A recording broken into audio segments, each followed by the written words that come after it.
Hey y'all, welcome back to Mama Loves Manga. Today I'm here to chat with y'all about Don't Say Anymore, Darling. Wow, I did that so terribly. Don't Say Anymore, Darling by Fumi Yoshinaga. This is an anthology and some of the stories are a trip. Whew, some of these stories, I'm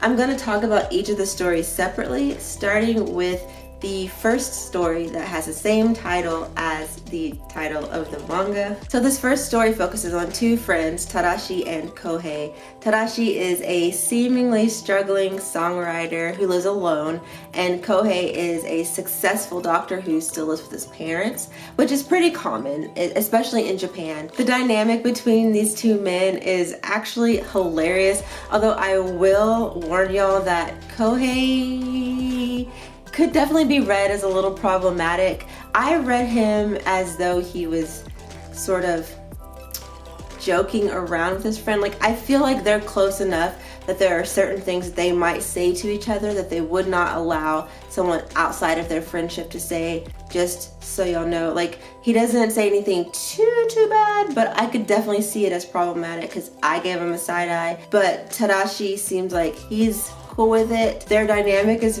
pretty funny to me. I would say that Kohei seems to be like a reluctant caregiver, whereas Tadashi is like the cheeky taker.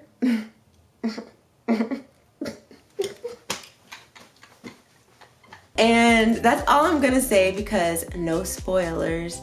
But actually I will say one more thing. This story is spicy. It's spicy in the best way. It doesn't really get too spicy until the end, and it's worth it. It's so worth it. Oh, it's so good. So the next story is called My Eternal Sweetheart. Y'all can't see that, but it's called My Eternal Sweetheart. This was like a story from Black Mirror on steroids. How do I explain this one? It's about a young teen, he's about 15 years old, named Arthur, or Sir Arthur as they call him in the story, who is essentially trapped in his home because he has a rare disease that prevents him from leaving. So he has to stay in his house to stay safe, to stay alive. And he lives there with his tutor slash maid slash mother stand-in android. Yes, android. He does have an older brother who does not seem to live in the mansion, but they do communicate through a holographic computer thing. It's weird. Anyway, the older brother is the person who makes these androids. So and by the way, the older brother's name is Sir, what is it? Mr. Roughwood?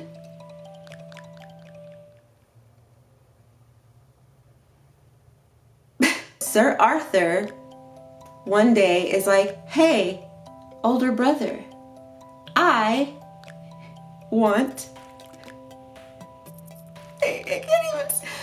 would like for you to make me a sexadroid. So brother, make me one super high performance sexadroid. Stat. Big brother does make him a sexadroid, and it just gets weirder from there. And the end had me like, I'm gonna be real, I hated so many elements of this story, but I will say that if Yoshinaga's goal was to shock the reader, she definitely achieved that goal. Moving on to story number 3. This is called Fairyland. It follows a man who has been wandering around Tokyo alone. Like, alone. There are no people left in Tokyo until he comes across a boy who's like in junior high who might know something about what's going on. And I think that's all I'm gonna say because I don't really want to give spoilers.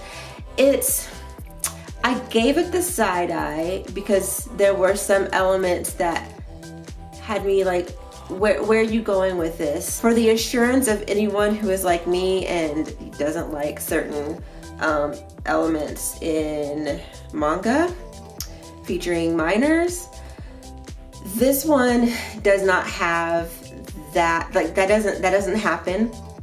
Unlike unlike the previous story. Oh my gosh, that one. Whoo, that one just. So in the fourth story called One May Day, we are introduced to an older man in his like 50s, maybe 60s, who is recently married for the second time, and he goes on to explain like how he met her, and you see their story play out.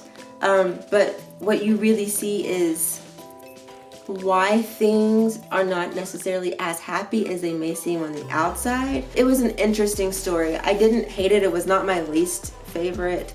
It definitely was not worse than My Eternal Sweetheart, or whatever the heck that was. So this fifth and final story was depressing, but also my favorite. It's simply titled Pianist, and it is about a man who is in his like mid-40s. I think he's 45. Back in his youth, he was a very famous piano player or pianist, and he was also very handsome, according to himself. And he used his fame and good looks to essentially live his best life. He was out here getting all the men's, but over time, you know, because things like youth and fame are fleeting, that went away. He ends up meeting this young man while he is outside like smoking, and they form this sort of, not really a friendship, but they talk.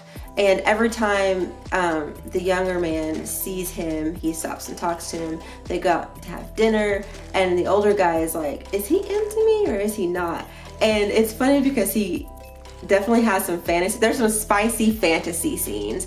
Nothing actually happens between him and this younger guy, but he definitely fantasizes. And when I say younger, by the way, I don't mean like child younger, but definitely a lot younger. I think he's college age, and this man is in his 40s. So there's definitely an age difference.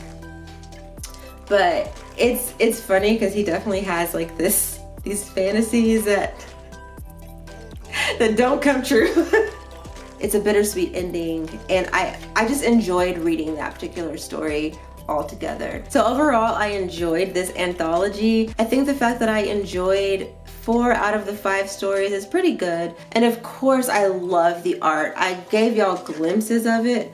Ooh, that was not a page that y'all could look at. I've said this before when I reviewed her other works. She is so talented. Yes, she can do excellent backgrounds, but where she really excels, in my opinion, is with her characters. They're all beautifully drawn. Yes, she does have a tendency to use very similar character designs throughout all of her stories, but she's also extremely good at giving her characters individual personalities. I have read several of her works at this point, and I could tell you that none of the characters feel the same. They might look similar, but they all have very distinct personalities. And the way she draws facial expressions, especially during those spicy moments, y'all, she does have a lot of yaoi titles, so if you're not really into yaoi, you're probably not going to be into Fumi Yoshinaga. Heck, even her series Oku, which is a historical fiction drama type thing, has some yaoi elements at times. Like, I just think she just likes to draw pretty men doing it. Like, and I'm not mad at her. Anyway, that's all I have for this video. If you have read this anthology, let me know in the comments so we can talk about it. Actually, if you've read anything by Fumi Yoshinaga, let me know which one is your favorite. And yeah, on that note, I'm gonna go. Thank y'all so much for watching, and I'll see y'all in the next one.